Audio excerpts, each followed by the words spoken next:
ในทุกๆชีวิตมันได้จบไปก็ต้องได้เริ่มใหม่มีเพียงหนึ่งชีวิตเฮาต้องใส่ไปและเฮ็ดมันให้ได้ในทุกก้าวชีวิตถึงบ่มีภัยเฮาควรต้องก้าวไปมีเพียงหนึ่งความคิดเฮาต้องทำใจและอยู่กับมันให้ได้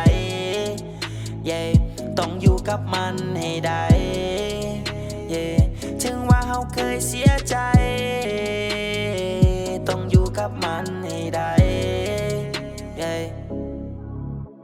มีเก้าและหนึ่งชีวิตต้องมีเก้ากันใหม่แม้มีเก้าชีวิตเราต้องก้าวต่อไปถึงมีเก้าชีวิตเราต้องก้าวในใจบ่มีเก้าชีวิตเราต้องควรก้าวไปถึงจะก้าวชีวิตเราต้องก้าวให้ได้ถ้าบ่ก้าวชีวิตมันคงก้าวบ่ได้บ่อยู่ที่ก้าวชีวิตกูจะก้าวข้ามไปคิดแล้วลงมือจัดให้ได้ก้าวหนึ่งบ่มีวันยอมบ่มีวันแพ้เป็นชีวิตที่เฮาต้องแก้เป็นความขมที่เฮาต้องหับมันเป็นชีวิตที่ได้จมปักมันเป็นชีวิตที่เฮาต้องปล่อยมันเป็นชีวิตที่บ่ยอมถดถอยมันเป็นชีวิตที่เฮาต้องก้าวไปให้ได้ต้องก้าวไปให้ได้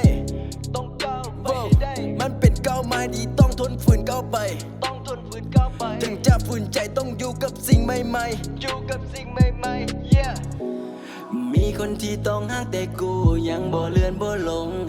บางทีกูจมปักแต่กูยังบ่ลงบ่ก้าวไปบางครั้งกูสับสนแต่พยายามที่จะบ่ลงกูจะคิดก้าวไปแต่มีบางทีเห็นให้กูหลงเห็นกูมีความสุขแต่กูอยู่ในหมับเพนชีวิตที่ผ่านมาคือกูตกลงในเฮลถือคนเขาตีตาว่ากูเป็นคนเลวผ่านมาฮอดจุดนี้คิดห่างเหมือนนักสมเพศความทรงจำเก่าๆยังคงหมุนอ้อมหัวคอยยังจื้อได้ดีเพราะเก่งโลกอ้อมตัวกูในตอนหน้ามันโคตรเห็นแก่ตัวมันก็ดีในตอนนี้มันดีกว่าแต่มันยังคงคิดฮอดดีแล้วที่กู move on คบกันไปมันคงบ่รอดความหักของเฮามันควรมี2คนเป็นย้อนคอยสองใจไปหักคน2คนเรื่องที่ผ่านมาให้มันแล้วไปทำใจตัวเองก่อนว่าจะอยู่จังใดควรจะอยู่คนเดียวหรือหาคนหักใหม่ต้องจำใจให้ลืมมันคืนใจจะหับไว้บ่มีโอกาสเฮาสิหักษาตอนที่อยากได้มันมาคือว่ายากแท้ปากนี้ก็บ่คิดที่จะหักษาเป็นอย่างสิ่งนั้นคือว่าเป็นง่ายแท้ในทุกๆชีวิตมันได้จบไปก็ต้องได้เริ่มใหม่มีเพียงหนึ่งชีวิตเฮาต้องใส่ไปและเฮ็ดมันให้ได้ในทุกก้าวชีวิตถึงบ่มีภัยเฮาควรต้องก้าวไปมีเพียงหนึ่งความคิดเฮาต้องทำใจและอยู่กับมันให้ได้ต้องอยู่กับมันให้ได้